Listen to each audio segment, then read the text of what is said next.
Well, ladies and gents, I'm in Belfast at the minute. About to go into the City Hall and get a couple of death certificates.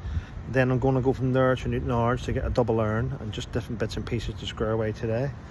Getting on with it. But please don't send me any more stuff. I don't need to know what nasty... Listen, I like all the positive stuff. I'm not into negativity. Thanks for all the kind messages, but do not send me screenshots of what people are saying on X. You know, people saying that my dad's faked his death and it's an insurance scam and all that shit.